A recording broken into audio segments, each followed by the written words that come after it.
कामगारांना न्याय मिळाला पाहिजे।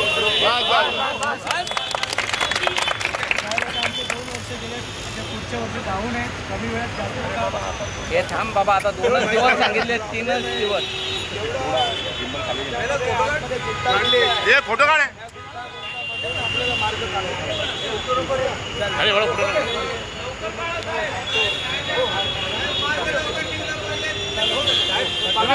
कोणी उठू नका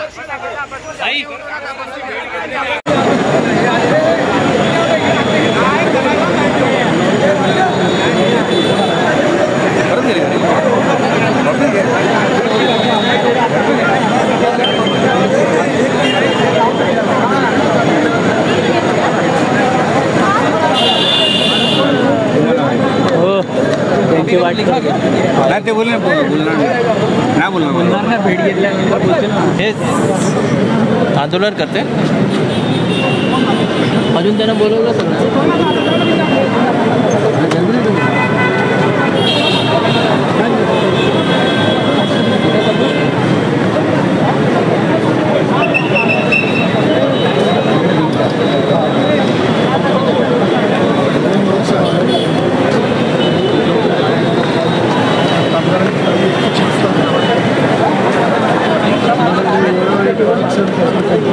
गार्डन में चलते ना, त्रास होतोय भरपूर। अच्छा हे जायचं का थांबायचं?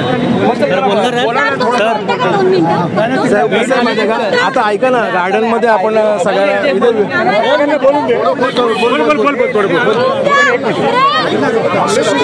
रस्ता रस्ता रस्ता सोडा, रस्ता सोडा। एक मिनिट एक मिनिट हो साहेब,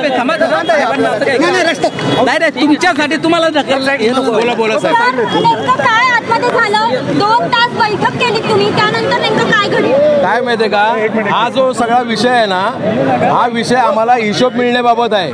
तर त्यातनं काय मार्ग काढायचा तो साहेबांनी काढलाय, पण तो आम्हाला डिक्लेअर करता नाही येणार। पण तो डिसिजन चांगलाच आहे, 2-3 दिवसात आम्हाला कामगारांना सगळ्यांना कळणार तो। याआधी देखील मुख्यमंत्र्यांनी आश्वासन दिलं, हे आश्वासन नाहीये, हे पोकळ आश्वासन नाही, मी तुम्हाला सांगतो। कारण आम्ही सांगितलं आम्हाला मीटिंग नको, आम्हाला डायरेक्ट ठोस डिसिजन पाहिजे। त्याच्यावर बोलणं झालंय आणि त्याच्यावर चांगली चर्चा झाली, आणि एवढी चर्चा कधीच झाली नव्हती, ती चांगली झालेली आहे। साधारण किती कर्मचाऱ्यांना नाही मिळणार आहे? आम्ही सगळे 1500 कर्मचारी सांगितले, आमचे 1200 आणि 300 आमचे स्टाफची लोक, असे आमचे 1500 कर्मचारी आहेत। आणि आमचे 28च्या अगोदरचे आहेत विद्युत मेटॅलिक्सचे, त्यांचा पण आम्ही उल्लेख केला आहे, ते साहेबांना माहिती आहे, धुमाळ वगैरे हे सगळे मिळून आमचे 1500 कर्मचारी आहेत। आणि या सगळ्यांचं भलं व्हावं, म्हणजे चांगला हिशोब मिळावा, यासाठीच आता बोलणी झाली। बाकी आम्हाला कंपनी चालू होणार याची शाश्वती कोणालाच नाही आहे, आणि ते आम्ही साहेबांना क्लिअर सांगितलं आहे।